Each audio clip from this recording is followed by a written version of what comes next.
Welcome to Somerset Showcase. Today we have a graduate of Somerset High School that we are going to be interviewing who has made it to the top of the world as far as coaching in track and field. Gary Aldrich is a 1978 graduate of Somerset High School, and he recently returned from Tokyo, where he was the throwers coach for the U.S. Olympic track and field team. Welcome, Gary. Thank you, George. It's good to be on with you and say hi to all my family and friends back home. So you literally needed to be convinced to do track during your senior year in high school in Somerset, and that eventually brought you to where you went a few weeks ago with the Olympics. Can you tell us how that all happened and your progress towards making it as an Olympic coach? Yeah, it's a long story. I will try to make it somewhat brief, but I grew up playing football and baseball through high school, and I also was a team manager for the hockey team. And well, back in the 1970s, it was taboo for baseball players to lift weights. It was kind of common knowledge back then that if they lifted, they would become muscle bound. And so they would not be able to hit or throw. And so Mr. Sullivan, James Sullivan, was a longtime baseball coach at Somerset High School. I was classmates with his son, Brad. And it was kind of pretty well known. Well, I was getting a lot more looks for football my senior year than baseball. And I had thought about doing more lifting to get ready for football. And so I had Mr. Sullivan as my AP biology teacher. So he brought me up one day and we got talking, and he said, well, if you're going to lift, you can't play baseball. And I'm like, yeah, I know. Well, Eric Gottner, who was probably the best runner in our school at that time, he was a distance runner. He was in class with me. And when I got back from talking with Mr. Sullivan, he had overheard it. And he's like, well, why don't you come out and throw for us for the track team? And I was like, why? And he's like, well, we need someone big. And so next thing you know, I'm doing it. Well, I wasn't very good. I threw like 39 feet my first meet, and by the end of the indoor season, I had thrown 44. And I wasn't really thinking about continuing on with it for outdoor track until Mr. White, Jim White, who was the art teacher, formerly the head track coach back in the early 70s, when Somerset High School had tremendous history and was state championships with Eddie Lucier was the big name back then. And well, Claire Lucier was a classmate of mine, and Michelle was a year behind. Well, Mr. White's sons were now doing track as well. And so he was kind of training them on the side. And so he said, hey, I'll make you into a 50-footer. Well, I ended up staying out, and he was right. I ended up throwing 52 feet in the shot put. So ended up going to Slippery Rock instead of Springfield for a physical education major, played football and didn't do track. But Slippery Rock, the big phys ed school that it was back then, they had intramural track and field, which is unheard of.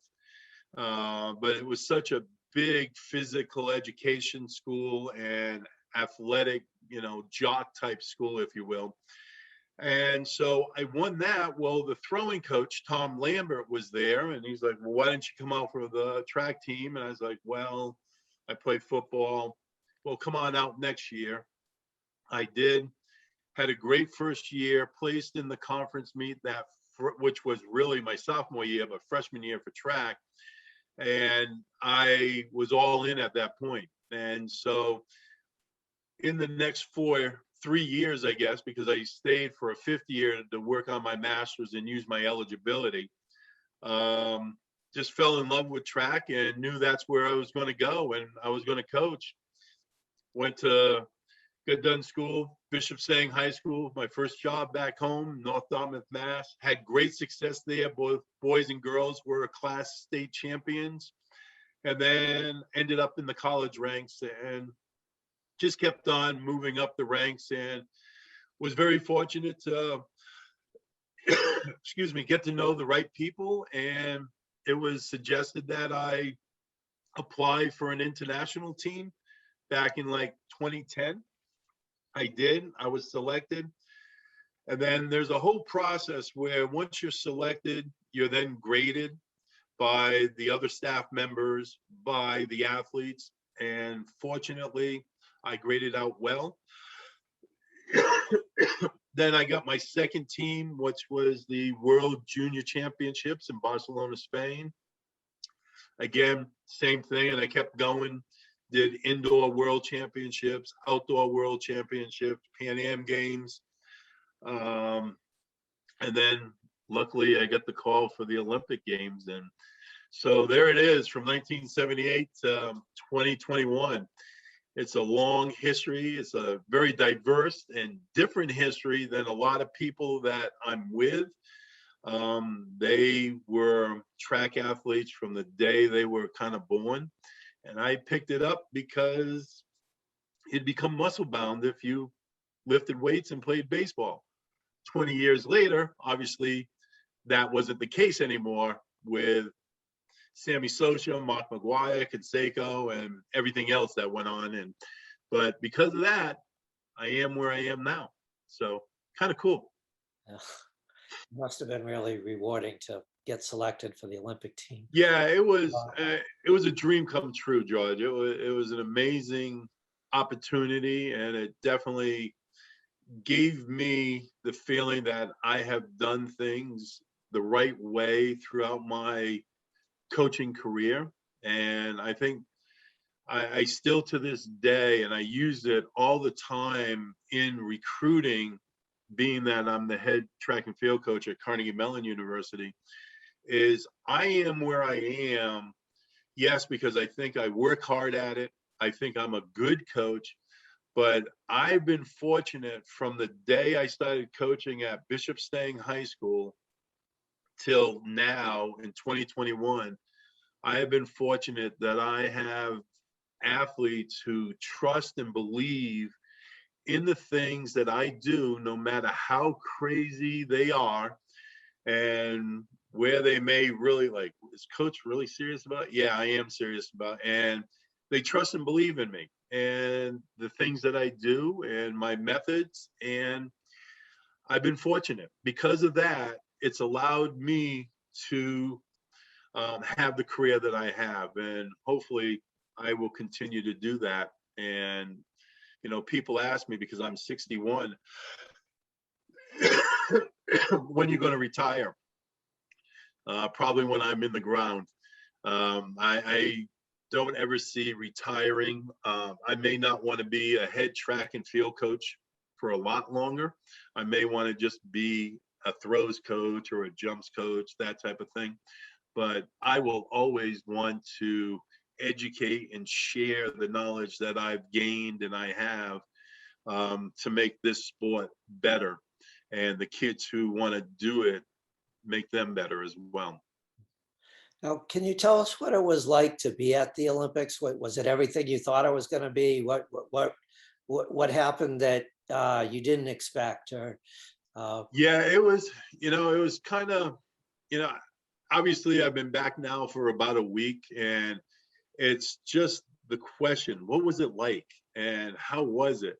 I mean, every single person I run into, and obviously I have a track team of 100 kids at Carnegie Mellon, and they're all individually, Coach, how was it? And I've lost words to try to describe the emotions and the feelings. I mean, it's, you and I had talked about things, and it was an incredible opportunity, lifelong dream to be at the Olympics versus just being at home watching it. But it's just, I become speechless when I try to really explain to people what it was like. It was a dream come true, and it was different because there weren't the spectators there. I was so excited when I first found out that I had been selected, because I had heard, and obviously from that time knew, that baseball was coming back into the Olympics. And obviously that's where I really grew up. And my brother was a 8th round draft pick for the Detroit Tigers. And played at Somerset High School, and so I was so excited, but because of COVID, I wasn't allowed to do anything but get on the bus from the village and go to the stadium for the track competitions, or get on the bus and go to the high performance center that the United States actually had for our athletes outside of Tokyo and Setagaya at the Okura Sports Center. So that's the only thing I could see. And it was a shame, because as we're driving on the bus, we're driving through these small little communities, and people would just stop and they would just wave to us on the bus, because they knew it was Olympic athletes. They didn't know who we were. They just knew it was Olympic athletes, and they were so excited to have the Olympics there. And it would have been, that's the one thing that was disappointing, that I couldn't get out and see Tokyo and meet more of the people. Obviously, I met the people who were working in the village and at the stadium, and, those types of things. And they were incredible. It was such a great Olympic game. And I'm hearing that from others who had been to other Olympic games. And the people were so gracious, and they were so kind, and they were just so happy. And so that's the one thing. But on the other hand, for me as a track coach, you know how cool it was to just walk into the stadium and say, I'm going to sit in this seat and watch the discus. I'm going to sit in this seat and watch Sidney McLaughlin break the world record in the 400 hurdles. That was kind of cool, versus maybe being up in a nosebleed area and not being able to really get in sometimes. So from that standpoint, I'll be selfish. The pandemic actually helped me be able to be a front row seat for every single session, which was pretty neat. Now, what is it like working with these athletes that are at this level, that they're the best in the world, and they, yeah, they're incredible athletes. They're still kids, they're, ranging in age from like Sidney McLaughlin being 20 years old, Athing Mu, who won the 800 meter gold medal. She's 19, up to some of Allison Felix, who's at the end of her running career. But they're incredibly driven.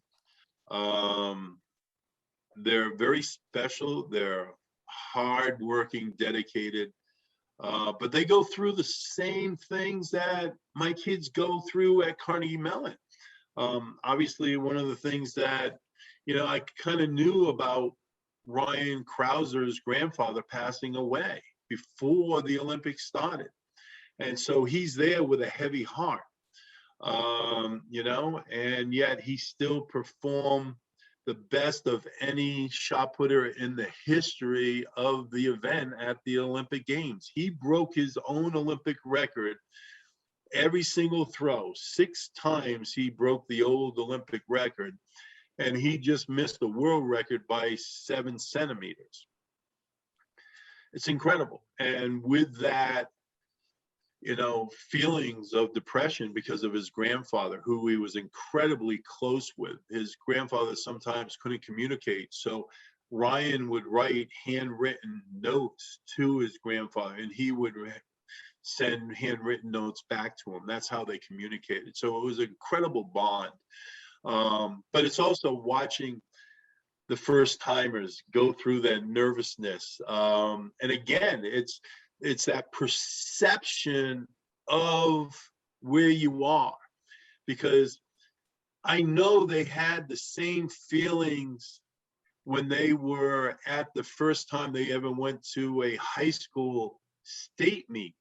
They probably had that same anxiety feelings when they were there. And now that they're one of the best in the world, they still get those anxiety feelings and learning how to deal with that, you know. So, but then for me as a coach, to be around them, watching them practice and talking to them about what they're doing in their technique, because I'm not with Ryan Krauser every single day. So it was great for me to see, you know, from the last time I was with Ryan, which was at London World Championships in 2017, to see what he had changed, or like Joe Kovacs especially, what he's doing different now 4 years later than he did back in 2017, and having sitting on the bus with him one night and having a 40-minute discussion just on technique aspects of what he's doing now versus then.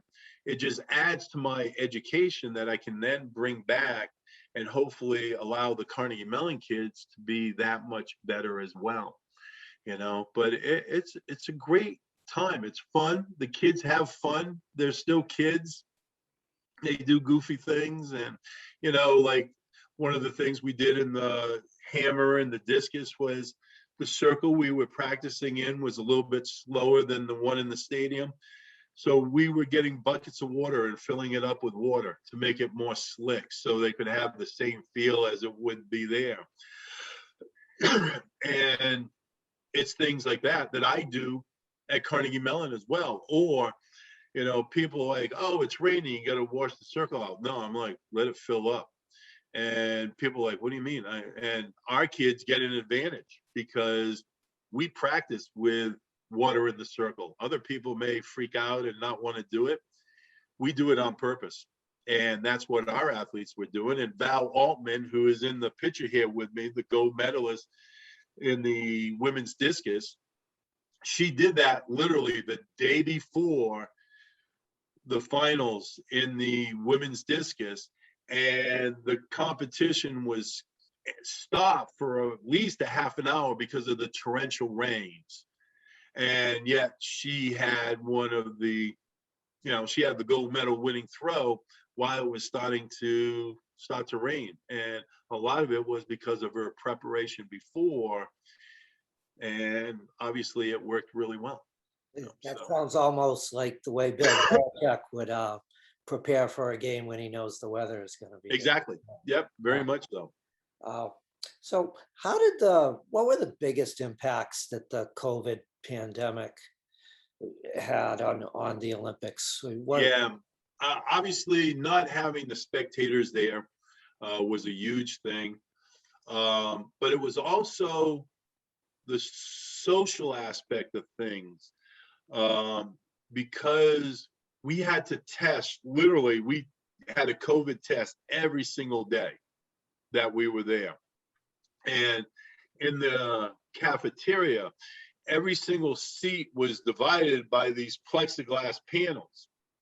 And so, you know, you're sitting, like my roommate and I, we're not wearing a mask in our, you know, in our dorm room, if you will, but there we are, we got panels blocking us, you know, and we're trying to talk, and, you know, it's a lot harder to hear with that. It's almost like a sound barrier. And so I don't think there was much socialization as maybe in the past. The mask wearing, because we had to wear masks everywhere that we went. And again, I think the great thing about it is that if you saw these athletes from around the world and coaches, no one complained about they just did it, because we knew that we were not only keeping ourselves safe, but if someone did get sick, we're protecting others as well. You know, so I think that's part of it. And again, for like Ryan and Joe, who were at the Rio Olympics, they had talked to me about what it was like to go to other sporting events beforehand. So we didn't go in as early as we would have. And as soon as the athletes are done, they had 48 hours where they had to leave the country. So, after like the shot put was over for men's shot put was over on August 5th, they had to be out by August 7th, where in normal games, they would have stayed there until the closing ceremonies, which I wasn't able to go to because of the pandemic. They restricted the numbers. They couldn't go to other sporting events that they had gone and did and when they were in Rio. So it was very much different. However, the thing that was really interesting, George, is if you look at it, the number of world records, Olympic records, national records, personal bests, it was an incredible meet. And the meet did not suffer because the fans weren't there. They still performed unbelievably, which is a testament to the athletes, how well prepared they were, even after a year of dealing with everything with the pandemic and not maybe being able to train like they normally would. But they got themselves ready and they performed above and beyond what many people thought they would have.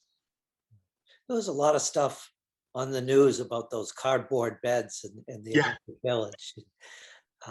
I know you were Yeah. staying there.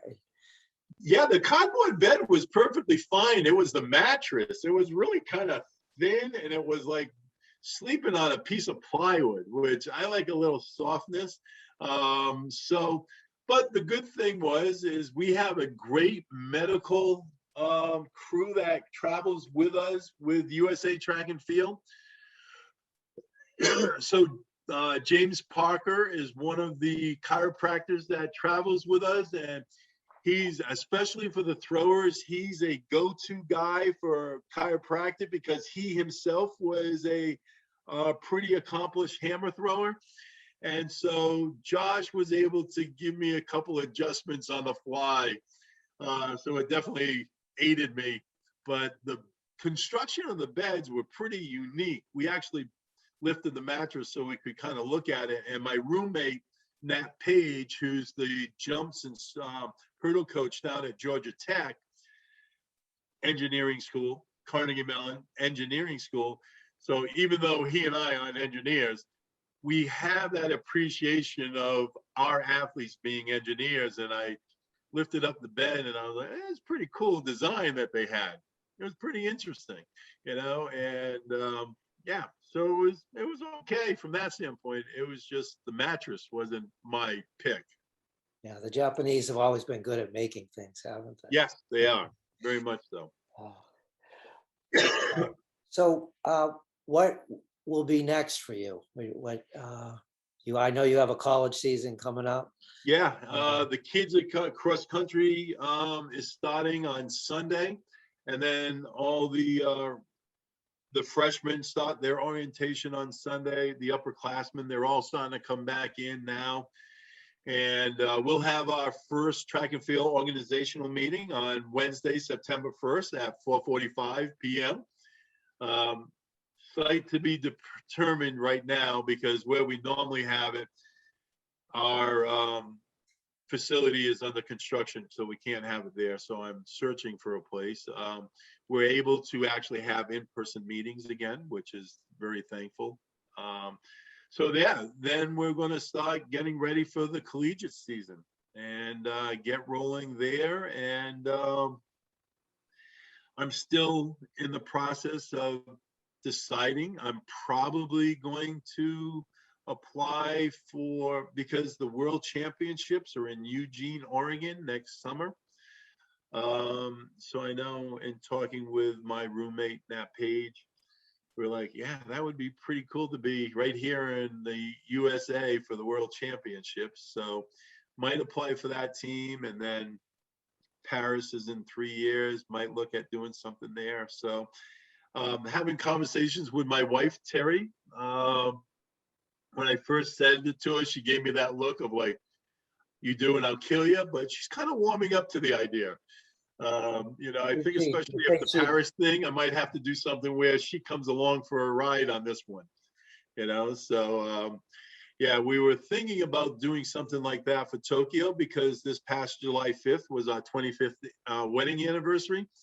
So we were going to do something, but the pandemic killed that one. So yeah, we're going to kind of try to get a weekend away this fall for our 25th wedding anniversary, so may have to say, well, this is the 20th when we go to Paris. So if it works, it does, so we're just going to see how things go, George.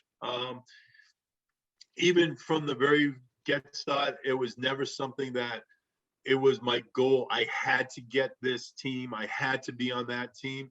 It was, I'm just going to, and if they see fit that I'm the right candidate to lead the throwers, then awesome, and I will continue to keep that mindset. And I just hope that they see that I'm the right person to continue on this journey and doing more for USA Track and Field. So we have an Olympic coach on our show today. And so can you give some advice to our track athletes from Somerset who go to the high school on what they need to do to be successful in the future? Yeah, obviously the first and foremost thing is you need to work incredibly hard academically.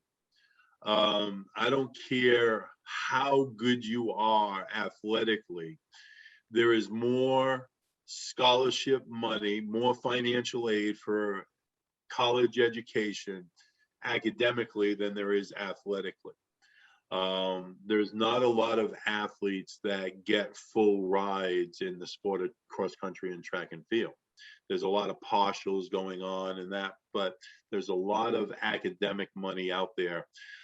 So work harder than you've ever worked before academically, and then athletically, be dedicated, have a great understanding of time management, and you just keep doing that, you're going to be fine. Trust and believe in the people who are helping guide you to where you are, and I went through it because my son played baseball in high school and, growing up.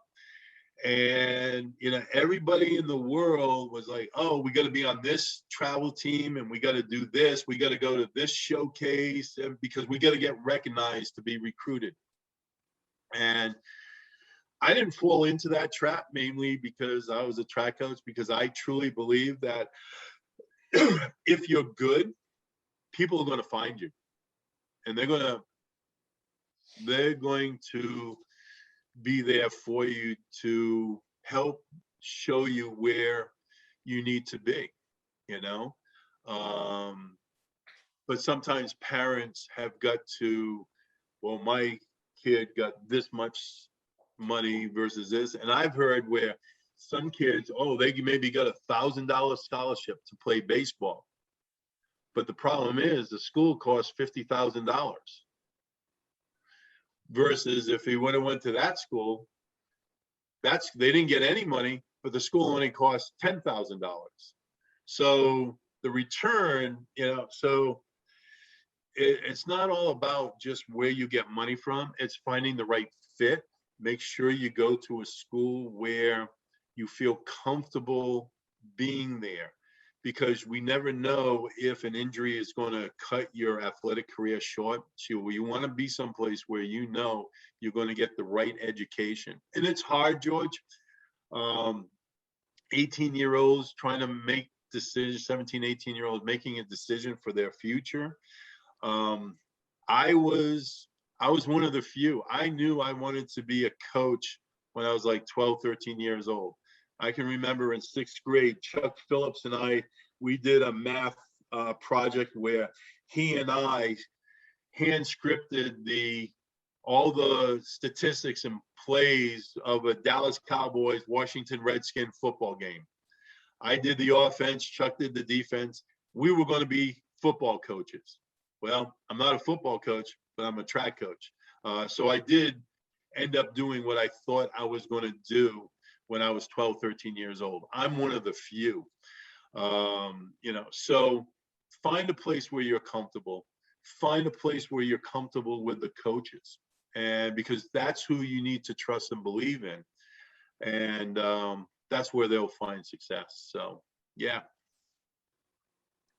And if they can score 1,500 or more on their SATs, one engineering, computer science, give me a call, especially if they can throw 60 feet like the young man at Bishop Stang High School is throwing. So I'm still in contact. I still know what goes on in southeastern Massachusetts for track, for sure. Well, thank you for coming on and answering my questions. No, it's my pleasure, George. And I can't thank you enough because you've been there doing these articles on me from day one. I know you and my dad had a conversation, and every single time I got a team, it seemed like my dad got in touch with you or you got in touch with him. And I can't thank you enough, George, for all the things that you've done to bring a spotlight to Somerset and athletics and everything else. And I can't thank you enough for all that you have done for me and publicizing my career. I really appreciate that so much. Thank you. I enjoy doing those stories. I don't know if we've ever talked about this, but I'm an old track man myself. I ran track in high school. So I appreciate the sport, and I know it doesn't always get as much attention in the media as some of the other sports. So that's why I like whenever I can to highlight what the athletes are doing. And this is about as good a story as we can have. So yeah, and it's great. I mean, Somerset High School has had an incredible tradition when it comes to cross country and track and field over the years. It really has. And I'm just part of that tradition, and Doug Chapman does an awful lot of publicity stuff on Facebook with the Somerset Berkeley now Hall of Fame page that he has, and he's always he's always shares my posts and things like that. So I want to give a big shout out to Doug as well. All right. That's Gary Aldrich, ladies and gentlemen, a 1978 graduate of Somerset High School who just got back from coaching track in the Olympics in Tokyo. He is one of 3 Olympians from Somerset High School. Pam Buston played and coached in field hockey in the Olympics, and Susan Marsalis was chosen for the Olympic Games in 1980, but unfortunately couldn't go because of the US's boycott. I still say she was the best athlete I was ever around my entire life. And Ronnie and I were good friends. We just lived about 5 or 6 houses down on Almy Road. And I remember Sue kicking our butt on the marsh ponds or on the cow ponds behind our houses playing hockey. And she was first full ride at Ohio State for women in athletics there, and it was field hockey. So Sue Marsalis is one of the all-time greats out of Somerset and Massachusetts for sure. Yeah, I never saw her play, but I've heard that about her. Yeah, so. Incredible. Okay, thanks for tuning in. Thank you, George. I appreciate it. Hi to everybody back home. Hopefully I'll see you all soon. Hi, Mom and Dad.